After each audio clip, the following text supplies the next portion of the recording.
fait, nous avons remarqué que le Parti démocratique sénégalais, depuis la perte du pouvoir, a effectivement perdu pas mal de ses militants dans les fédérations, dans les sections et même simplement dans certains secteurs. Pas mal de nos membres sont partis. Il y en a qui ont démissionné, il y en a aussi qui ne sont plus là. Et c'est la raison pour laquelle il apparaît nécessaire de redynamiser, mais surtout de réorganiser le parti. C'est ce qui a fait sans doute la raison pour laquelle le parti a décidé de vendre les cartes et de renouveler donc ses instances. Nous avons remarqué aussi que sur le plan de la mobilisation sociale, sur le plan tout court de l'organisation interne, il y a eu des comportements qui ont fait que la transparence n'apparaissait plus à cause des parachutages, à cause des mouvements de soutien tout azimut qui apparaissent ici, ça et là. Le collectif des anciens de l'UJTL a demandé au parti de demander au mouvement de soutien de tous bords d'intégrer les rangs, afin qu'on puisse avoir une plus grande lisibilité. C'est la raison pour laquelle, d'ailleurs, dans le cadre des renouvellements, le collectif des anciens de l'UJTL a demandé à être associé et mieux à être au cours de ce dispositif qu'il connaît très bien. Et cela, en fait, apparaît d'autant plus nécessaire que nous pensons que la direction des structures ne peut pas être associée à une autre direction chargée des mouvements de soutien parce que les deux ne sont pas compatibles, c'est même antinomique. Il faut une direction de structure tout court qui puisse administrer les structures du parti afin qu'on puisse aller vers des renouvellements tout apaisés. Et c'est dans ce sens que nous avons aussi remarqué qu'il fallait une structure convenable pour gérer en fait tous les conflits qu'il y a dans le parti, mais aussi et surtout faire revenir ceux qui sont partis du fait de certaines incompréhensions, de certains conflits, tout simplement. Nous avons aussi réfléchi et trouvé qu'il était nécessaire pour le parti d'organiser des réunions, de grands rassemblements pour faire revivre donc les instances. Donc c'est dans le cadre donc de ces mêmes stratégies que les amis ont eu à dire qu'il fallait nécessairement que les responsables participent au débat télévisé, que les responsables participent de façon beaucoup plus dynamique à l'animation et à la mobilisation du parti. Vous savez très bien que le Parti démocratique sénégalais a suffisamment d'arguments aujourd'hui pour pouvoir étayer donc ses points de vue au niveau des débats télévisés. Et pour cela, il faut nécessairement donc que sur le plan de la communication, que le parti donc puisse se remettre afin qu'on puisse aller vers la reconquête du pouvoir.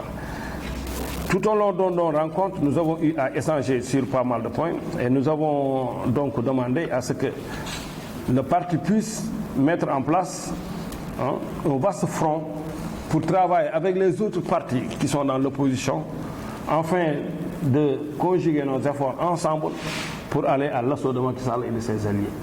Donc on nous a posé la question à savoir est-ce que le retour d'Idriss Seck ne posait pas un problème pour nous? Nous avons dit non. Parce qu'Idriss Seck a perdu ses repères, c'est quelqu'un qui se cherche, qui ne se retrouve pas et qui certainement sera le plus grand perdant dans cette alliance avec Macky Sall. Macky Sall qui a perdu tout espoir de reconquérir le pouvoir, essaye par Idriss Seck de trouver un bâton de vieillesse, une sorte de roue de secours. Malheureusement, il ne s'est pas adressé à la bonne personne parce qu'il a fini de perdre. Il est au crépuscule de sa vie politique et rien ne pourra empêcher Macky Sall de connaître les fonds de sa chute. Et certainement, s'il cherche en Idriss Seck quelqu'un qui pourra le sauver, quelqu'un qui pourra en fait l'aider à ne pas faire face à ses responsabilités, c'est qu'il est en train tout simplement de se tromper de personne. Le collectif des anciens de l'UJTL a aussi demandé au niveau de la direction du parti de revoir en fait son mode d'organisation. Parce qu'on ne peut pas avoir des structures au niveau du parti au sommet et que les structures à la base ne marchent pas. Nous avons demandé qu'il y ait une animation des instances, le comité directeur, le bureau politique, le secrétariat national, mais aussi que les structures du parti au niveau de la base, par les permanences, puissent être animées. Et que le PDS retrouve son charme d'antan. Sur le plan communication, sur le plan animation, nous n'avons pas de secret. Mais depuis un certain temps, on semble remarquer qu'il y a une certaine léthargie, les structures ne marchent même pas. On ne sait même pas qui dans quelle fédération. Des gens se lèvent tout azimut pour se réclamer d'être responsables de ceci ou de cela. Il doit y avoir une meilleure organisation. Il faut qu'on sache au niveau de chaque fédération qui est qui. Et c'est pourquoi si les cartes sont vendues, et si elles sont bien vendues, nous l'avons bien dit, le PDS pourra tirer son épingle du jeu. Mais les responsables ont fait remarquer qu'avant que cela ne puisse se faire, il faut d'abord qu'on forme les commissaires. On ne peut pas se lever du jour au lendemain parce qu'on est ami de X ou de Y pour être un commissaire politique. Il faut savoir le terrain aboutissant des statuts et règlements intérieurs de notre parti et comment faire dans une réunion pour éviter d'avoir des problèmes. Et pour cela, nous avons les ressources nécessaires au niveau du collectif des anciens logiciels, dont la plupart ont été formés depuis 1914 lors du séminaire de formation des formateurs. En cela, ils ont même obtenu leur diplôme pour ça. Nous exigeons donc d'être au cœur de ces renouvellements. Le collectif des anciens logiciels exige d'être impliqué, d'être associé, parce que c'est des choses que nous connaissons mieux que certains. Et pour cela, nous ne laisserons pas du tout les gens gérer ces renouvellements sans nous. Et nous savons que cette cause est entendue, mais nous sommes donc prêts à donner notre expérience, nous sommes prêts à servir, mais nous demandons aussi à ce qu'on puisse savoir qu'il est temps qu'on nous fasse confiance.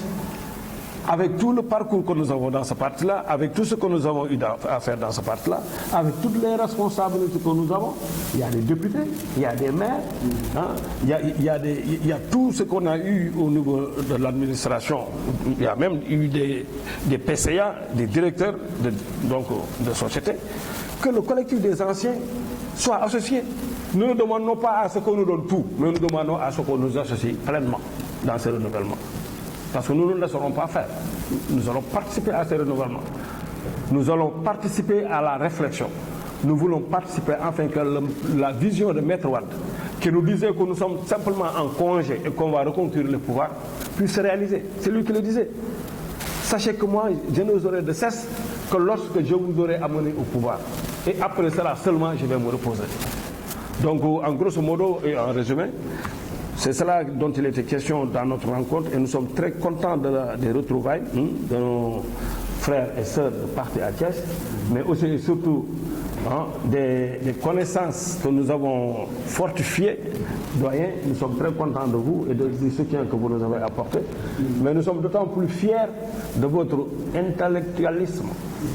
Nous avons beaucoup appris et vous nous avez beaucoup servi dans nos réflexions. Vous avez surtout étoffé nos réflexions de par votre expérience, votre savoir, mais aussi votre disponibilité. Soyez-en remerciés. Nous ne manquerons pas de mentionner ça au point B. Donc, remercier aussi la disponibilité de nos frères et sœurs qui étaient venus des régions.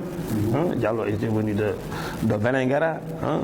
Nous avons des gens qui sont venus de Pout, d'autres de Thiès, de Kébémer, et d'ailleurs, donc tous ces gens-là de Saint-Louis, oui, les autres amis de Saint-Louis, il y en a qui voulaient venir même d'un peu plus loin, mais nous les avons simplement excusés.